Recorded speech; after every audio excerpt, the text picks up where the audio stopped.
Bonsoir à tous, ravi de vous retrouver dans le cadre de cette grande édition de formation. Vous êtes sur FM Télévision, vous avez raison. On va commencer justement par l'actualité. Sachez qu'une délégation de la MONUSCO a été reçue ce mercredi par la première ministre Judith Suminwa-Cité.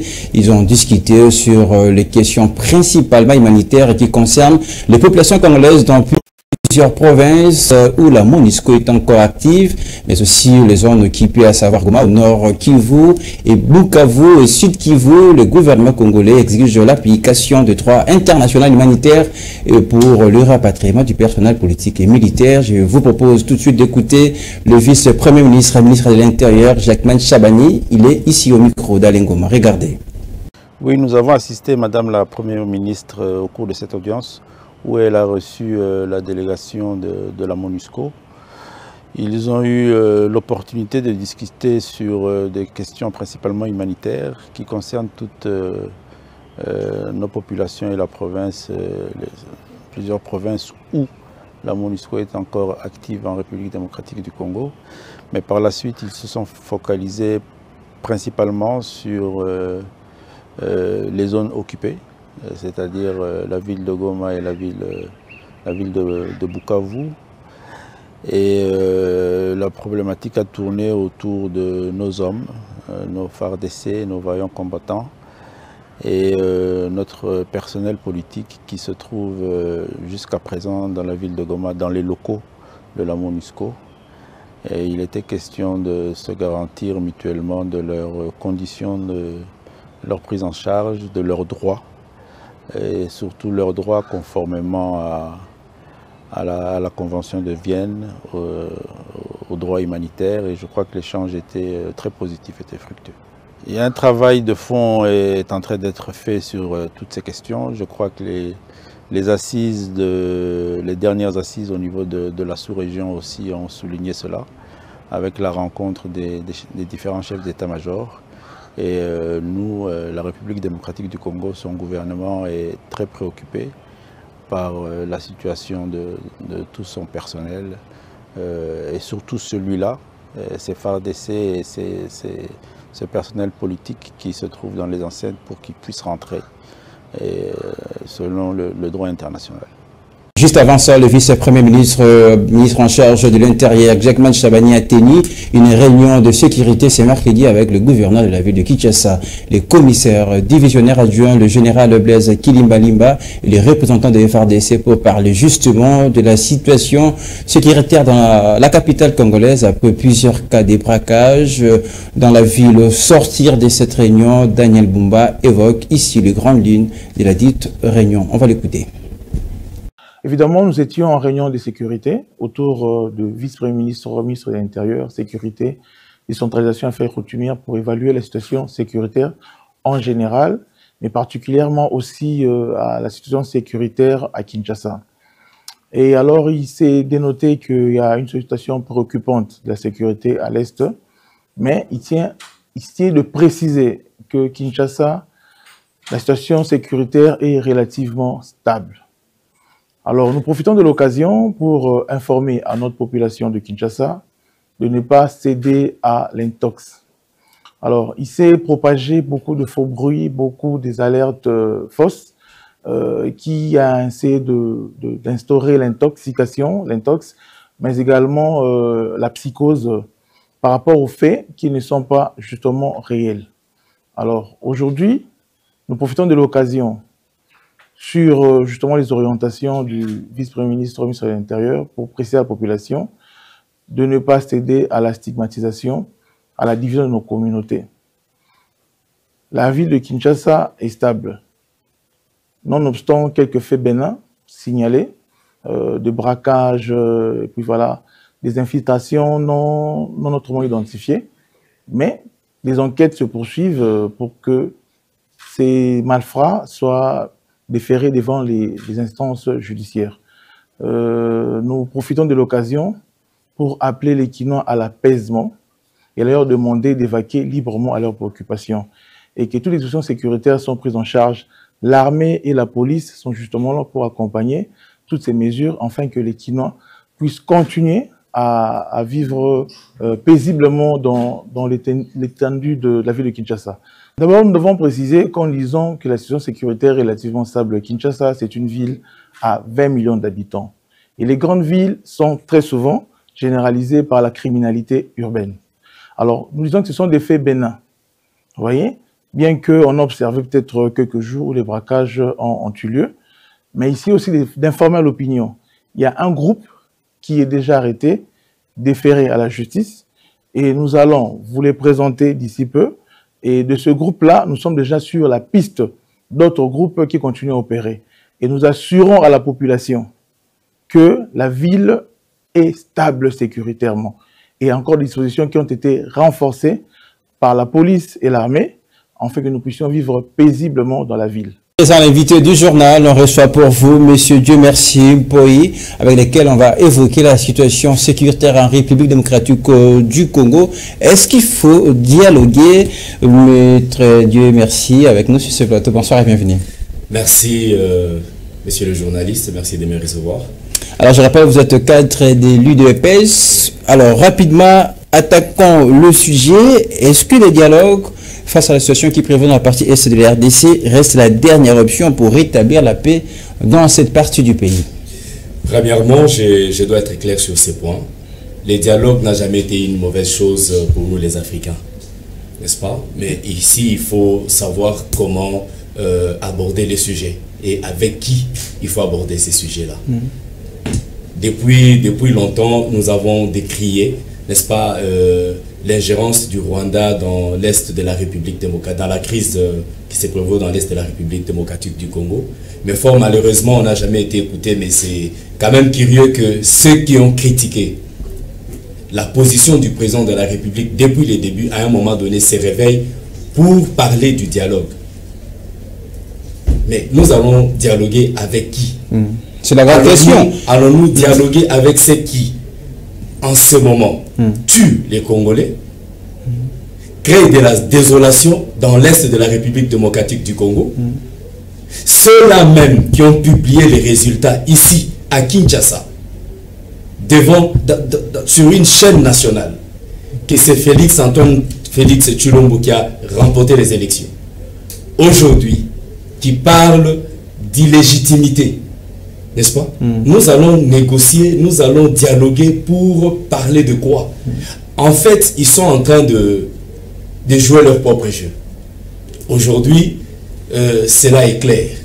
Monsieur Ambongo vous dit clairement que ce n'est plus Félix. Ce n'est pas tout ce que, justement, puisqu'on avait prévu cela, on devait en parler. Ambongo l'a dit clairement que ce n'est pas Tshisekedi le problème. Voilà. Mais finalement, le problème serait qui? J'en arrive. Il dit que ce n'est pas Félix le problème.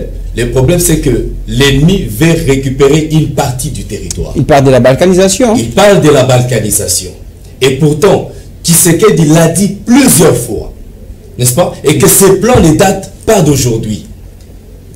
Aujourd'hui, il revient à la raison pour dire que ce n'est pas Tshisekedi le problème. Le problème, c'est que l'ennemi veut balkaniser la République démocratique du Congo. Maître Dieu merci, puisque là je reviens sur la première question sur la nécessité de dialoguer. Les problèmes, clairement, on vous entendre parler, c'est l'ennemi. Avec qui devons-nous dialoguer?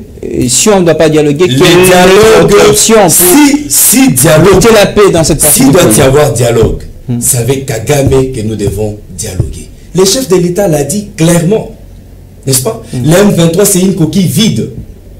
C'est une coquille vide, c'est un supplétif du Rwanda. Le vrai problème, il faut les traiter à la racine. C'est là qu'il faut traiter les problèmes. Vous avez suivi Kagame pendant un temps dire, n'est-ce pas, que le problème, c'est un problème d'expansion, n'est-ce pas, du Rwanda. Parce qu'il y a des terres rwandaises en République démocratique du Congo. Ça, c'est un fait. N'est-ce pas? À un moment donné, Kagame dit non. La République démocratique du Congo doit en fait nous dédommager par rapport à nos militaires qui sont morts dans la guerre de libération. En fait, il est tellement versatile que nous ne savons pas ce qu'il veut au juste. Voilà pourquoi le président a dit il faudrait que je rencontre le président Kagame pour que je lui demande ce qu'il veut. Pourquoi il tue mes compatriotes? Pour quelles raisons? Quels sont ses mobiles? Voilà. Mais nous pousser aujourd'hui comme les fait en Bongo, aller voir Nanga, aller voir Kabila, mais tous ce sont des complotistes. Oui, mais justement, puisqu'il y a une question qui arrive à ce point, la démarche, il n'y a pas que dialoguer avec l'ennemi, mais il y a par exemple ce processus lancé par les prélats catholiques, les prélats catholiques, on rappelle, qui ont amorcé évidemment cette démarche des consultations. Pensez-vous que ces consultations aboutiraient à quelque chose? Ces consultations, pour moi, c'est une distraction, n'est-ce pas? Parce que les présidents est l'homme le mieux informé. Quand Tshisekedi vous dit, c'est avec Kabila que je dois... Mais ce n'est pas le moment pour nous de se faire un front commun, voilà, face à l'ennemi. Vous ne voyez pas les côtés positifs de cette démarche lancée par les évêques catholiques. L'Église catholique a joué ses jeux depuis les débuts. Et par là, je veux peut-être vous ramener dans l'histoire. La traite des Noirs a commencé avec les missionnaires. Nos ancêtres ont vu leurs mains coupées sous la barbe de l'Église catholique. N'est-ce pas? Aujourd'hui, regardez dans notre pays. Regardez ce que fait l'Église catholique. Regardez ce que fait Ambongo aujourd'hui. N'est-ce pas? Et c'est là que je veux vous dire que l'Église catholique, ne soyez pas surpris d'apprendre un jour que c'est une cellule de la communauté internationale en République démocratique. Maître, qui n'a pas cessé de jouer le jeu de l'ennemi dans notre pays. Allez, on va terminer par une dernière question. Évidemment, je reviens sur cette question de départ de cet entretien.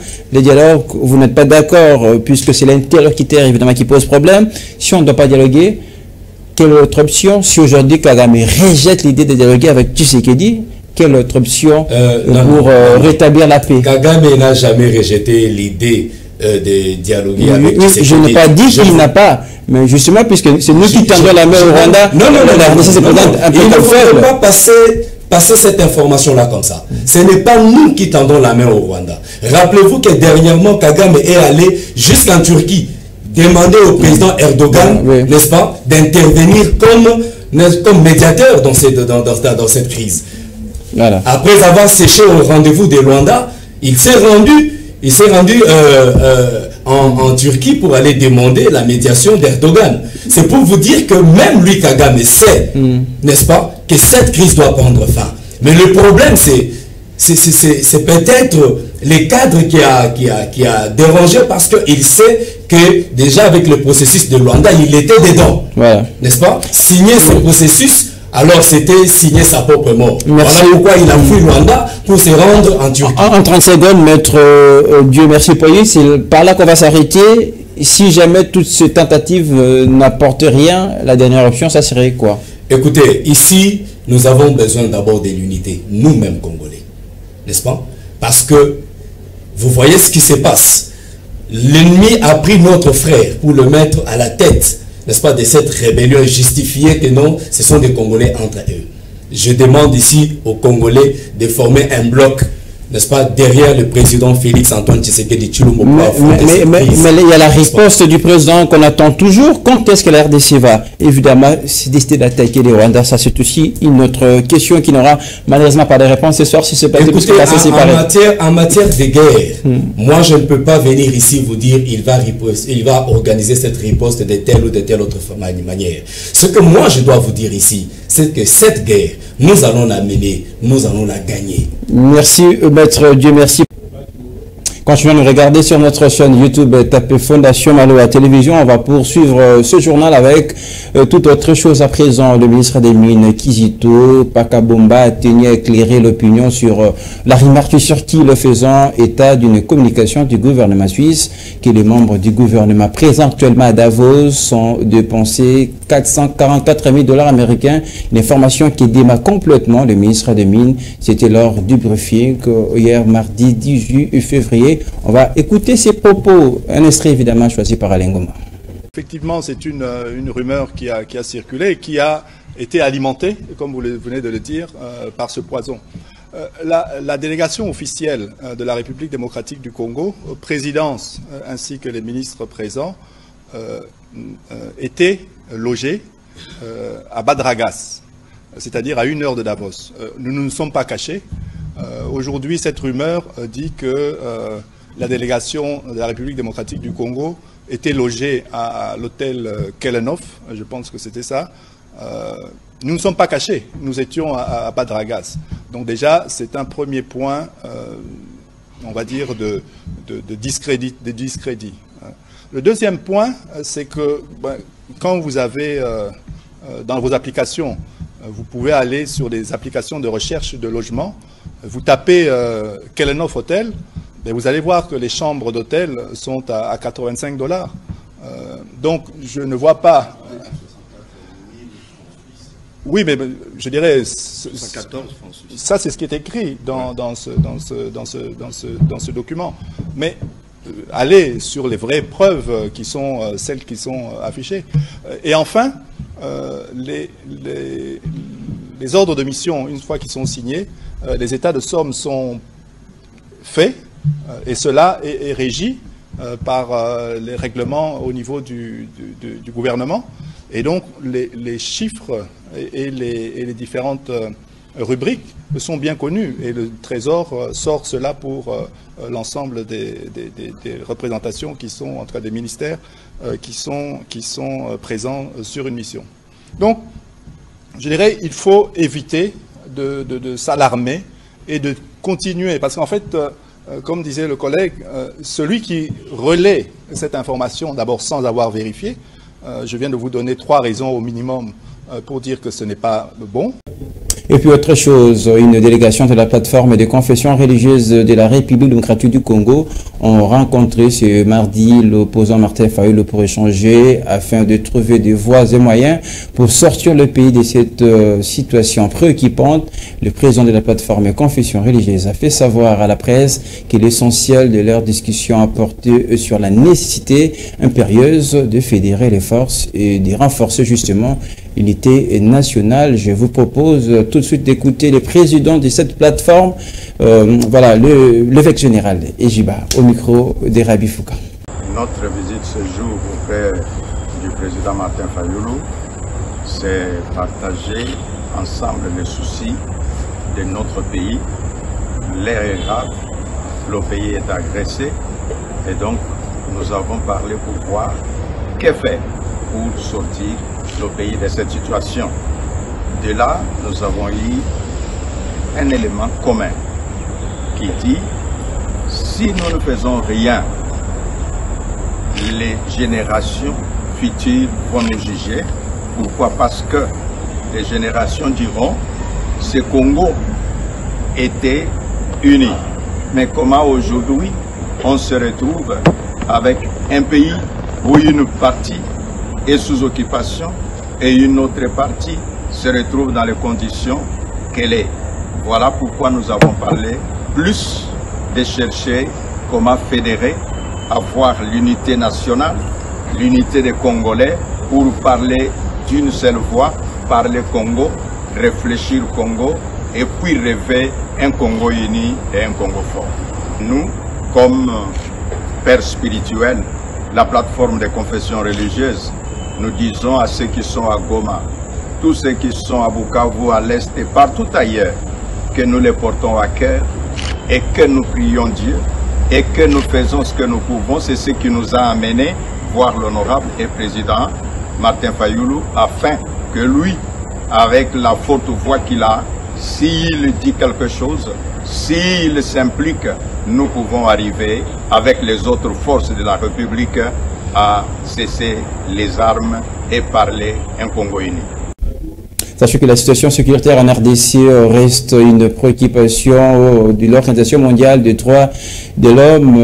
L'organisation Iman Watt appuie justement la résolution votée par les 0 députés et qui est une voie claire à suivre pour sanctionner les régimes de Kigali et appelle à la même occasion à suspendre les mémorandums d'aide entre l'Union européenne et le Rwanda sur les matières premières. On voit tout cela en image avec Fifi Kalumbwe.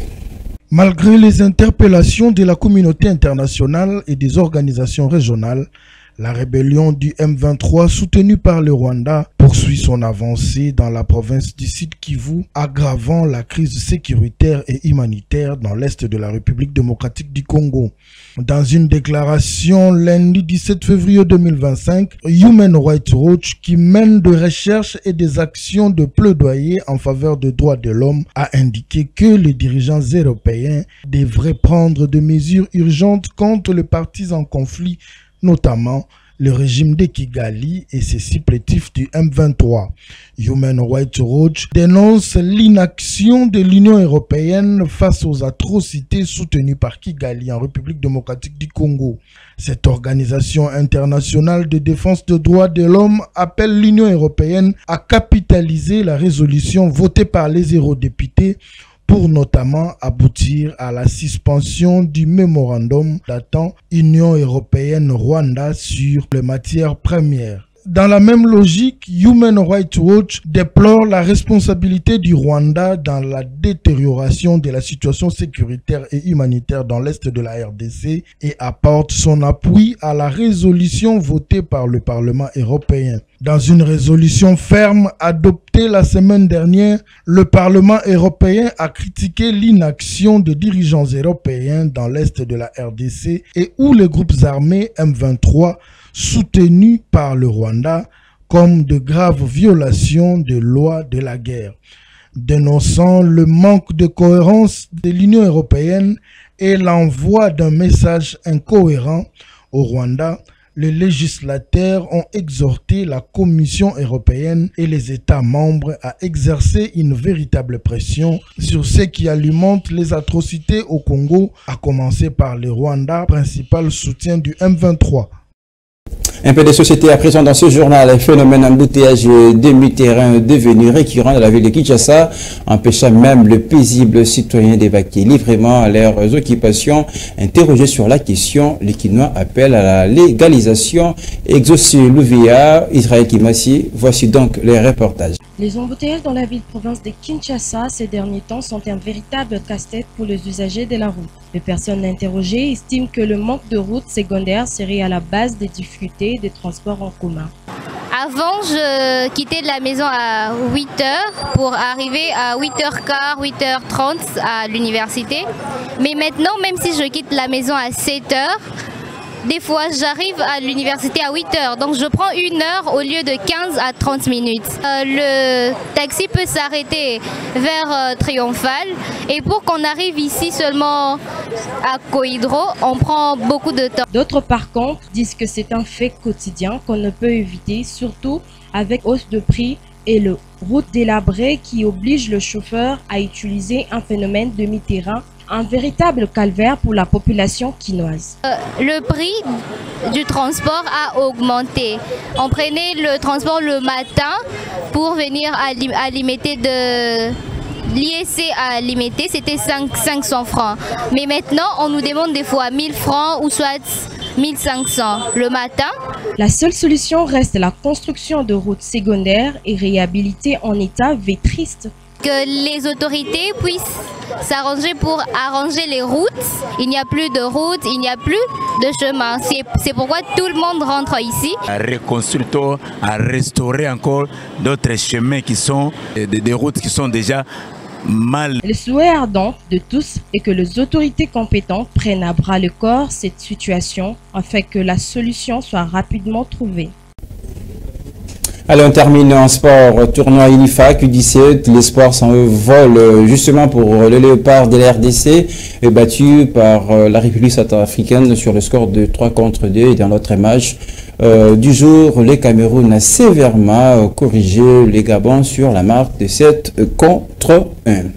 Ça sera tout ce soir pour cette édition d'information largement préparée par Exaucé Louvia.